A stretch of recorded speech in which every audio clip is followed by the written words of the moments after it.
কোনো আত্মীয় স্বজনের সাথে নিজের সম্পর্ক ছিন্ন করে দেয়, ওই বান্দার নামাজ যতই পড়ুক না কেন, রোজা যতই রাখুক না কেন, ওই বান্দা কখনোই জান্নাতে যাইতে পারবে না। এই হাদিসের মাধ্যমে বোঝা গেল আত্মীয় স্বজনের সাথে সম্পর্ক বজায় রাখার মাধ্যমে আল্লাহ তাআলার নৈকট্য হাসিল হয়, বেশি পরিমাণে তারাক্কি পাওয়া যায়, দুনিয়াতে সফলতা অর্জন করা যায়, জান্নাতের নিকটবর্তী হওয়া যায়, জাহান্নাম থেকে বাঁচা যায়। এই জন্য পয়গম্বর সাল্লাল্লাহু আলাইহি ওয়াসাল্লামের একজন সাহাবী, ওই সাহাবীর নাম হইল আব্দুল্লাহ ইবনে আব্বাস রাদিয়াল্লাহু তাআলা আনহু। আব্দুল্লাহ ইবনে আব্বাস রাদিয়াল্লাহু তাআলা আনহু তিনাকে এক সময় একটা দিন সন্ধ্যার সময় বলা হলো, ও আব্দুল্লাহ ইবনে আব্বাস, আপনি আমাদেরকে নিয়ে দোয়া করেন, আল্লাহর দরবারে আপনি আমাদেরকে নিয়ে মুনাজাত করেন। আব্দুল্লাহ ইবনে আব্বাস রাদিয়াল্লাহু তাআলা আনহু বলেন, আমি তোমাদেরকে নিয়ে দোয়া করতে পারি, তবে শর্ত হইল তোমাদের ভিতরে যদি কেউ তার থেকে থাকো যে আত্মীয় স্বজনের সাথে সম্পর্ক নষ্ট করেছ, এমন ব্যক্তি যদি আমার এই দরবারে থাকো, তাহলে ওই বান্দা এখান থেকে চলে যাও, কারণ ওই বান্দার দোয়ার কারণে আমাদের কারো দোয়া আল্লাহর দরবারে কবুল হবে না। সুতরাং বোঝা গেল যে বান্দা আত্মীয় স্বজনের সাথে সম্পর্ক নষ্ট করে ফেলে, আত্মীয়তার হক আদায় করে না, ওই বান্দার দোয়া আল্লাহর দরবারে কবুল হয় না। ওই বান্দা যে মুনাজাতের ভিতরে শামিল হয়, ওই মুনাজাতের ভিতরে যত মানুষ থাকে কারো দোয়া আল্লাহর দরবারে কবুল হয় না। আল্লাহর রাসূল সাল্লাল্লাহু আলাইহি ওয়াসাল্লামের আরেকজন সাহাবী উসমান আয-যিননুরাইন রাদিয়াল্লাহু তাআলা আনহু, উসমান রাদিয়াল্লাহু তাআলা আনহু একজন গোলাম, ওই গোলামের নাম হলো সুলাইমান, সুলাইমান আবু আইয়ুব সুলাইমান। ওই আল্লাহর বান্দা একদিন সন্ধ্যার সময় তার একজন তিনি বলেন আমার দরবারে আসলেন, আবু হুরায়রা রাদিয়াল্লাহু তাআলা সন্ধ্যার সময় আমার দরবারে আসলেন, আর অনেক মানুষ সেই মজলিসের মধ্যে একত্রিত ছিল।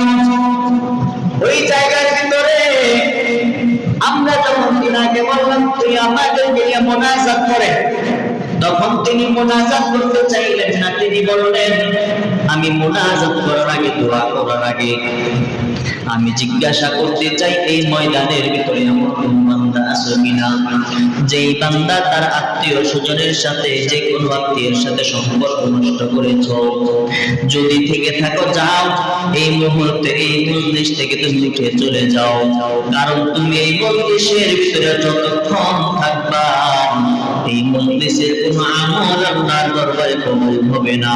তুমি যতক্ষণ থাকবা এই মজলিসের ভিতরে আল্লাহর রহমতের ফেরেশতাও আসবে না। তিনি এই আয়াত পড়ার পর কেউ বললেন না, সবাই চুপ করে বসে রইলেন। কিছুক্ষণ পর যখন আলোচনা শেষ হয়ে গেল, মুনাজাত শেষ হয়ে গেল, এক আল্লাহর বান্দা যুবক, ওই যুবক যে যুবক তার ফুফুর সাথে, আপন ফুফুর সাথে দীর্ঘ 2 বছর পর্যন্ত সম্পর্ক নষ্ট করেছে, ফুফুর সাথে কোনো সম্পর্ক নাই, কথা নাই, কোনো কিছু নাই, খোঁজ খবর নেয় না, ওই ফুফুর কোনো হক আদায় করে না, কোনো দায়িত্ব পালন করে না। ওই আল্লাহর বান্দা ফুফুর দরবারে চলে গেল, ফুফুর দরবারে যাইয়া বলে, ও ফুফু আমার, আমি আপনার দরবারে দীর্ঘ 2 বছর পরে আসলাম। ফুফু বলে, ভাতিজা কি মনে করে আসলাম? গত 2টা বছর কেটে গেল, তুমি আমার দরবারে কোনোদিন আসো নাই, আমার খোঁজ খবর নেও নাই, তুমি ভুলেই গিয়েছিলা আমি তোমার ফুফু দুনিয়াতে বেঁচে আছি না মরে গেছি। হঠাৎ 2 বছর পর আমার দরবারে কি মনে করে আসছো হে ভাতিজা? আল্লাহর বান্দা যুবক বলে, ডাক দিয়ে, আজকে সন্ধ্যার সময় আমাদের মজলিসের ভিতরে আবু হুরায়রা রাদিয়াল্লাহু তাআলা আসলেন। তিনি এসে এমন এমন বললেন, তখন আমি ভাবলাম আমি তো 2 বছর যাবত আপনার সাথে সম্পর্ক ছিন্ন করেছি, আমি আপনার সাথে সম্পর্ক ছিন্ন করার কারণ কি?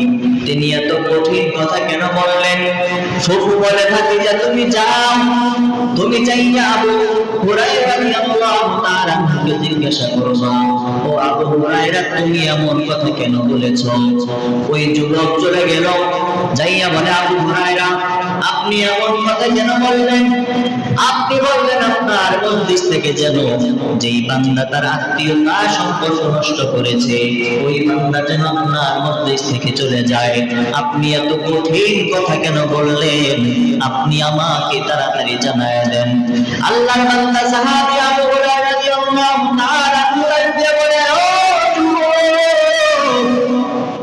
তুমি তোমার আত্মীয়র সাথে যদি সম্পর্ক নষ্ট করে থাকো, আজকে বৃহস্পতিবার, তুমি কি জানো না এই বৃহস্পতিবারে তুমি এমন একটা রাত, যেই রাতে আল্লাহ পাক রব্বুল আলামিনের দরবারে ফেরেশতা কর্তৃক যত মুমিন বান্দা বান্দি আছে সমস্ত মুমিন বান্দা বান্দির আমলের একটা হিসাব আল্লাহর দরবারে তুলে ধরা হয়।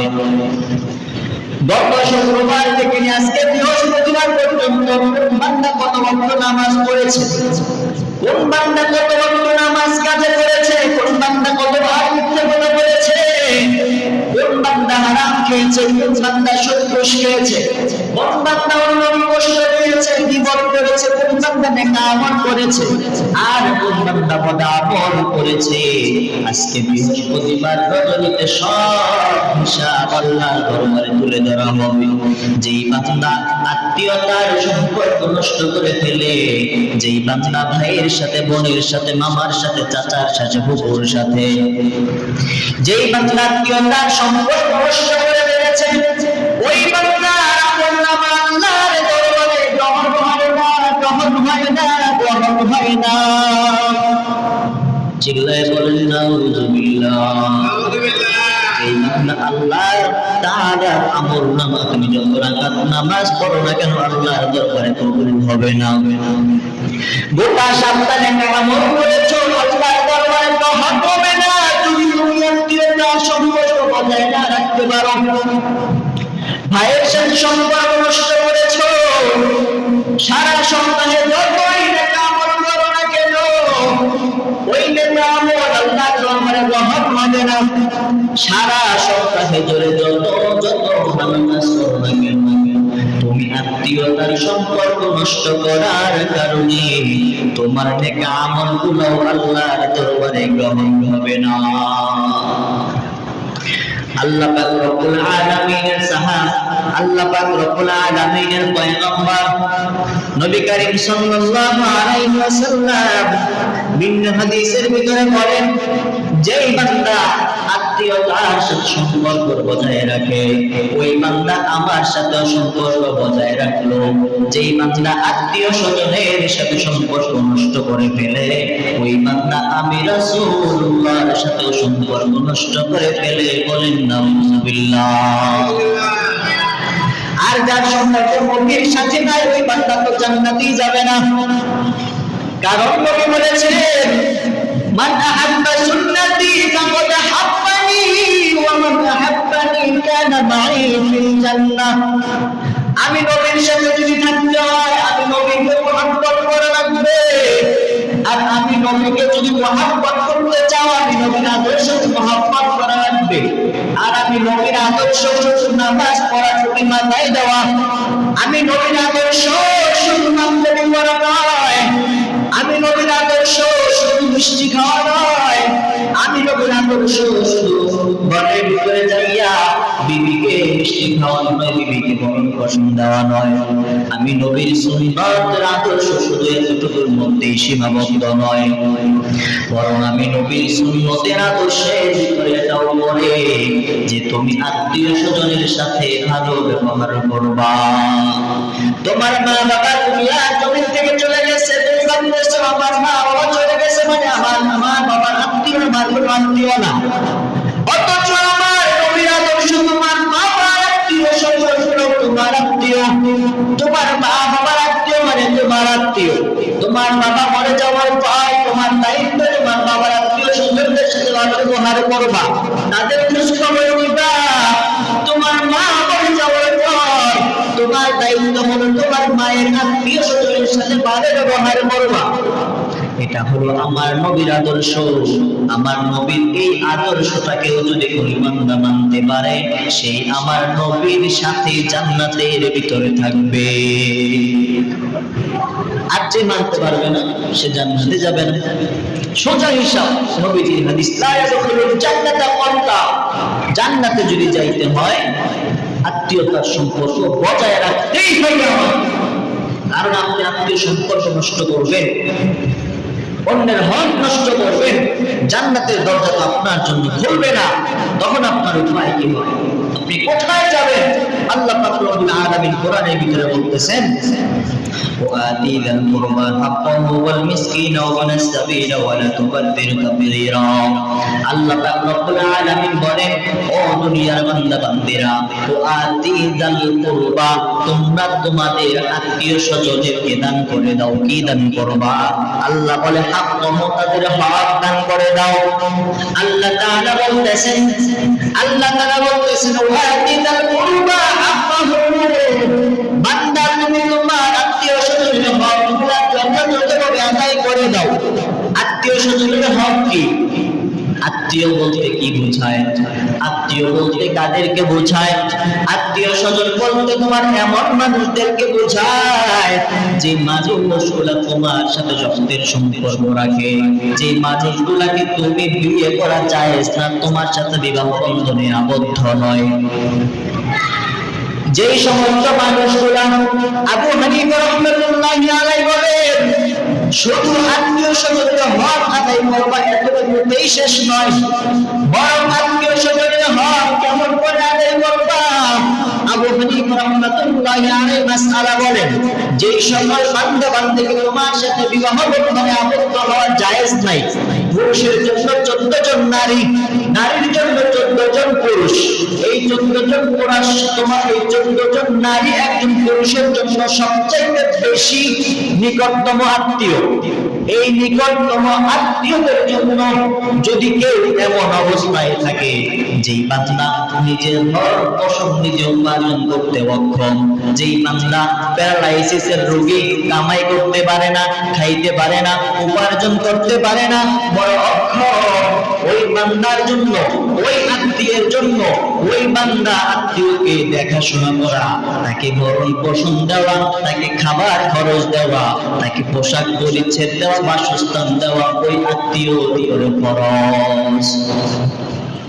আবু হানিফা রাহমাতুল্লাহি আলাইহি মাসআলা বলেন যে আপনার যদি এমন কোন আত্মীয় থাকে যে আত্মীয় আপনার সাথে বিবাহ বন্ধনে আবদ্ধ হওয়া জায়েজ নাই, অর্থাৎ আপনার মা, দাদি, নানি, খালা, মামা, চাচা, এরকম আত্মীয় আপনার রক্তের সাথে সম্পৃক্ত, যার সাথে আপনার বিবাহ বন্ধনে আবদ্ধ হওয়া জায়েজ নাই, আপনার মাহরাম, এমন যদি কেউ থাকে যে কাজ করতে পারে না, খাইতে পারে না, চোখে দেখে না, অথবা সে উপার্জন করতে পারে না, নিজের ভরণ পোষণ উপার্জন করে সে খাইতে অক্ষম, এমন ব্যক্তিকে আপনি যারা আত্মীয় স্বজন আছেন তাদেরকে সবার উপরে ফরজ তাকে পরিচালিত করা, তাকে ভরণ পোষণ দেওয়া, তাকে খাবার খরচ দেওয়া।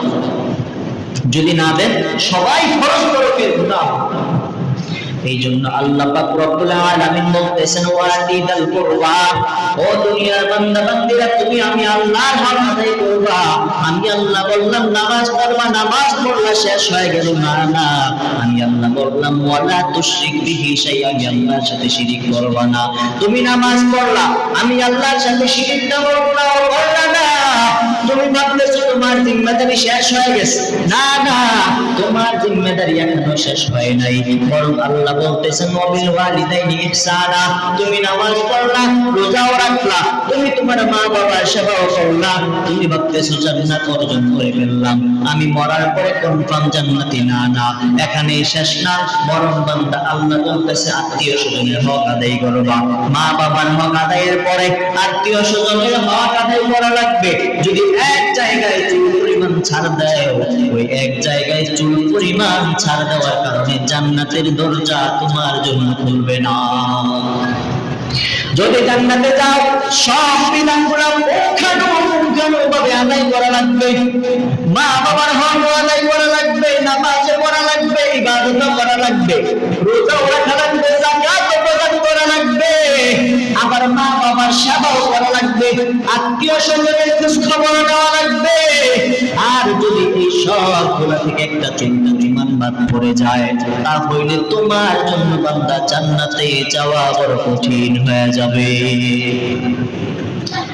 আল্লাহ পাক রব্বুল আলামিন বলতেছেন, ওয়াতিদাল কুরবা, তুমি তোমার বোনের হক আদায় করো, তুমি তোমার ভাইয়ের হক আদায় করো, তুমি তোমার মামার হক আদায় করো। আর আমরা তো কেমন সুবিধাবাদী, কিসের হক আদায় করবো? যদি সুযোগ পাই তো বাইকটা কেমনে চিনে আনা যায় এই চিন্তায় থাকি। কিসের ভাইকে দিব চিন্তায় থাকি। তখন বাইরে 100 জায়গা 100 জায়গা কিভাবে নিজের কাছে আনা যায়, দেখি কিভাবে বাবাকে বুঝিয়ে ভাইয়ের সম্পদটা নিজের নামে লিখে নেওয়া যায়। অথচ নবীজি কি কঠিন কথা, কিয়ামতের ময়দানে যেই সকল বান্দারা তার ভাইয়ের হোক, বোনের হোক, মামার হোক, চাচার হোক, 100 কেন 1 চুল পরিমাণে 1 ইঞ্চি জায়গাও যদি কেউ মেরে খায়, কিয়ামতের ময়দানে ওই জায়গা আল্লাহ তাআলা ওই বান্দার গলার ভিতরে ঝুলাই দিবেন। বলেন নাউযুবিল্লাহ। সবাই দেখবে আর বলবে, লাঞ্ছনা দিবে যে সে ধোঁকাবাজ, তার ভাইয়ের সম্পদ মেরে খেয়েছে, তার বোনের সম্পদ মেরে খেয়েছে। আত্মীয় স্বজনের হক নষ্ট করা যাবে না। আল্লাহ তাআলা আদেশ করতেছেন কোরআনে, তোমার নিকট আত্মীয় যারা আছে তাদের যে হক তোমার উপরে আছে সে হক তুমি আদায় করে দাও। শুধু তাদেরই হক না, আমরা দুনিয়াতে চাচা, আপনজন, বাচ্চা চিন্তায় থাকি কিভাবে নিজের পেট ভরা যায়, কিভাবে নিজের সন্তানদেরকে মানুষ করা যায়, কিভাবে নিজের বউকে ভালো রাখা যায়, কিভাবে নিজের মা বাবাকে ভালো রাখা যায়। শুধু নিজের ভিতরে সীমাবদ্ধ ভালো থাকাটা। আমার পাশে যে আমার ভাই আছে তার কথা চিন্তাই করি না। শাশুড়ি শ্বশুর বাড়িতে আমার বউটা, আমার বোনটাকে বিয়ে দেওয়ার পর কত ভাই এমন পাওয়া যাবে যে বছরের পর বছর যায় বোনের খোঁজ খবর নেয় না। বোন বেঁচে আছে না মরে গেছে বলতেই পারে না। আমাদের সমাজের ভিতরে যে সকল আত্মীয় হক নষ্ট হয় তার ভিতরে অন্যতম হলো ভাই কর্তৃক বোনের হক নষ্ট হয়। বোনের হক কিভাবে নষ্ট করে? অথচ তুমি যদি একটা আম খাও, ওই আমের ভিতরেও তোমার বোনের হক নিহিত আছে। আর তুমি বউ বাচ্চা নিয়ে আরামসে ফ্ল্যাটে ঘুমাচ্ছ, সপ্তাহে সপ্তাহে মাংস খাচ্ছ, আর তোমার বোন তোমার শ্বশুর বাড়িতে নির্যাতিত হচ্ছে, তোমার বোন শ্বশুর বাড়িতে কান্না করছে, সে খেতে পারছে না, কষ্ট করছে, স্বামী মরে গেছে, অথবা সে ভিক্ষা করেও খায়, এমনও দেখেছি। কিন্তু তার ভাই বড় ব্যাটি নিয়ে ঘুরে। বড় আফসোস, কি জবাব দিবেন আল্লাহর কাছে? আপনার নামাজ পড়তে পড়তে যদি কপালে দাগও ফেলে দেন, হাঁটুতে দাগও ফেলে দেন, কাজ হবে না।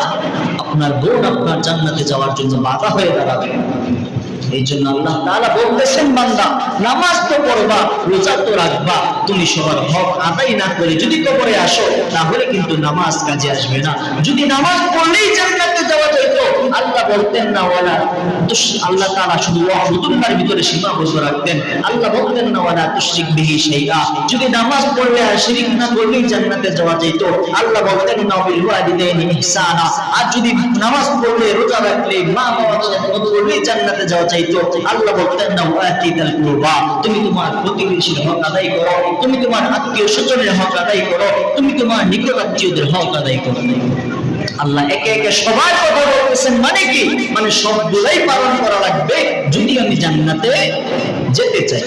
আর যদি মনে করি আমার জান্নাতে যাওয়ার দরকার নাই, তাহলে আমি একটা পালন করবো, একটা ছাড়বো, যা মন চায় তা করবো, যা মন চায় তা করবো না। সোজা হিসাব, জান্নাতে যেতে হলে আল্লাহ তাআলার বিধানগুলা পুঙ্খানুপুঙ্খানুভাবেই আদায় করা লাগবে। আত্মীয় স্বজনকে দান করলে কি হয়? আমাদের ভিতরে এমন এমন দানবীর পাওয়া যায়, ভাই তার খোঁজ খবর নেয় না, বোনের খোঁজ খবর নেয় না, অথচ মসজিদে লক্ষ টাকা দান করে, একটা মাহফিলে গেলে লক্ষ টাকা দান করে। আছে না নাই? বাজারে রাস্তাঘাটে কত জায়গায় যে কত ব্রিজ করে দেয়, কত মসজিদ করে দেয়, যেখানে যাবেন কত মানুষকে দান করে। মানুষ বড় দানবী বলে চিনে, কিন্তু খোঁজ খবর নিলে দেখা যাবে যে তার বোন খেতে পায় না, সে তার বোনের খোঁজ খবরই নেয় না। এমন দানবীর সমাজে অভাব নাই। অথচ পয়গম্বর সাল্লাল্লাহু আলাইহি ওয়াসাল্লাম বলেন যে আত্মীয় স্বজনকে যদি কেউ দান করে, নিকট আত্মীয়কে যদি কেউ দান করে, তাহলে ডাবল সওয়াব। কি সওয়াব? ডাবল সওয়াব। পয়গম্বরের একজন সাহাবী হযরতে তালহা রাদিয়াল্লাহু তাআলা আনহুর এক ঘটনার ভিতরে পাওয়া যায়, মসজিদে নববীর ঠিক সামনে একটা বাগান ছিল, বড় একটা খেজুরের বাগান। এমন একটা বড় বাগান, যেই বাগানটা অন্যান্য বাগানের চাইতে বড় চমৎকার বাগান, জায়গাটাও বড় দামি। আমাদের দুনিয়ার জমিনে দেখা যায় এই সব এলাকার ভিতরে জায়গার দাম যতটুকু পরিমাণ, সেখানে চর বাজারের জায়গা এই জায়গার তুলনার চাইতে আরেকটু বেশি না কম। ঠিক তদ্রুপ অন্যান্য জায়গা থেকে মসজিদে নববীর সামনে এমন একটা জায়গা, যেই জায়গার দাম অন্যান্য জায়গার চাইতে অনেক বেশি, এবং বাগানটাও এত অষ্টপুষ্ট, এত চমৎকার বাগান, যেই বাগানটা অন্যান্য বাগানের চাইতে আরো দেখতে সুন্দর, খেজুরগুলোও বড়, খাইতে ভালো, বাগানটাও ভালো, গাছগুলোও ভালো, সুতরাং অন্য 5টা বাগানের চাইতে বাগানটা বড় দামি।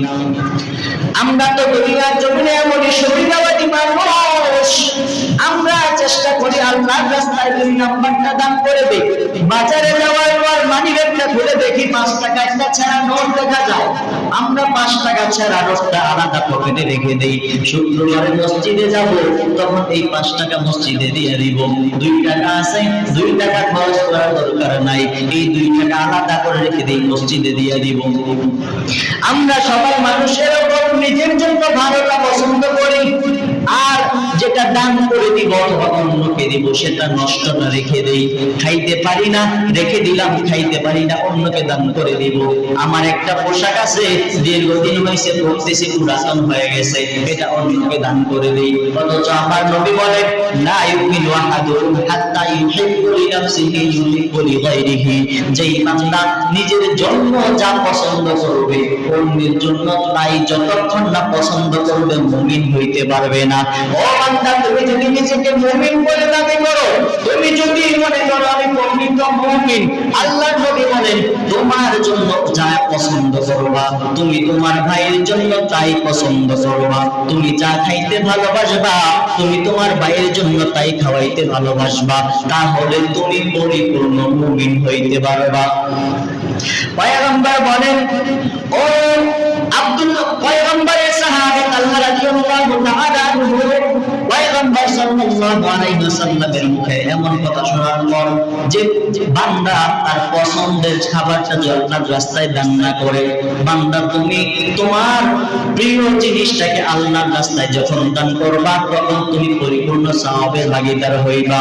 পয়গম্বরের মুখে দানের ব্যাপারে যখন এত গুরুত্বপূর্ণ সুন্দর নসিহত শুনলেন, পয়গম্বরের সাহাবী তালহা রাদিয়াল্লাহু তাআলা আনহু মসজিদে নববীর সামনে মূল্যবান বাগানটাকে নিয়া পয়গম্বরের দরবারে হাজির হয়ে গেল।